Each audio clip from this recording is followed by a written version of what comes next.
Nze Moses Wamala wamu Charles Isaac kulaba naffe abategeera olulimi olw'obubonero. Amasukulumu gaffe agolwayo katugatandike n'abakulembeze b'abavubuka okuva mu bibiina ebivuganya gavumenti ebyenjawulo abaagala akakiiko k'ebyokulonda kafulumye enteekateeka z'okulonda kwabwe.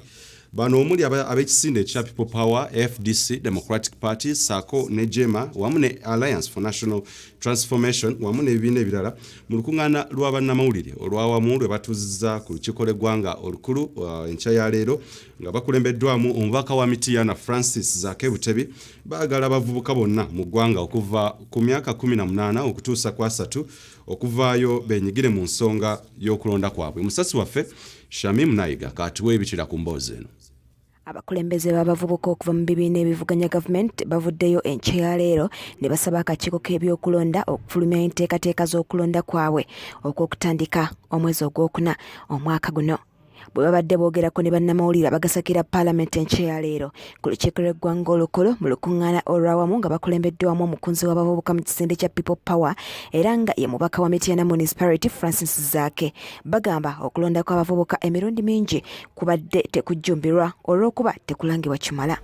From the Electoral Commission, it's a matter of setting out the roadmap and no one has always been coming up to sensitize the public, to prepare the different young people so that they can participate in this election.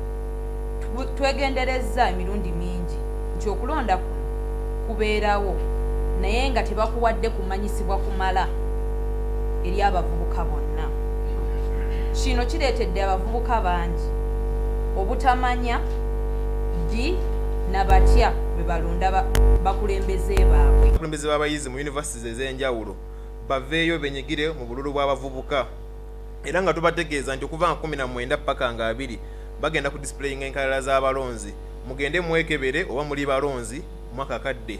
Then okuva nga 8 paka nga 13 April 2020 bagenda ku nominating aba candidate. Tubakubiriza mwero ne mu ba candidate mukole obukiiko era mukubize ne bannamu. Kati Electoral Commission tugisabye wano oba tugiragidde okujjayo guidelines ezirikiri oba enteekateeka y'abavubuka ebeerekiri abavubuka bonna bagitegeere. Enkalala z'abalonzi abavubuka zaakuteekebwateekebwa okuva ng'ennaku z'omwezi 29 ogw'omukaaga okutuuka nga 3 ogw'omusanvu omwaka guno.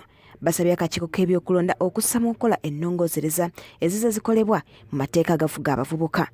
Bw'abadde ayogera ku nsonga eno akulira abavubuka mu kibiina kya Alliance for National Transformation Abubeka Matanda akubiriza abavubuka banne nti ekiseera ky'okulonda abakulembeze baabwe balonde busobozi okusinziira ku bibasoomooza so si kulonda bulonzi.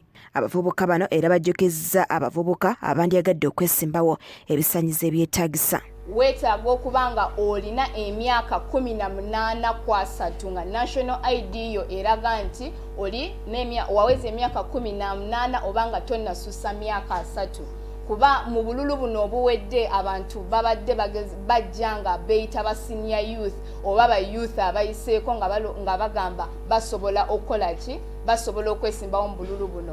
So olina okubanga oli muvubuka mwejo emyaka. Olukuŋŋaana luno lwetabiddwako Abubeka Matanda akulira abavubuka mu kibiina kya ANT, Roy Semboga owa DP, Haruna Msanje owa JEMA, Linet Nanyonjo owa People Power n'abalala bangi. Shamim Naiga, Nicholas Nduga, Delta TV Amasukkulumu.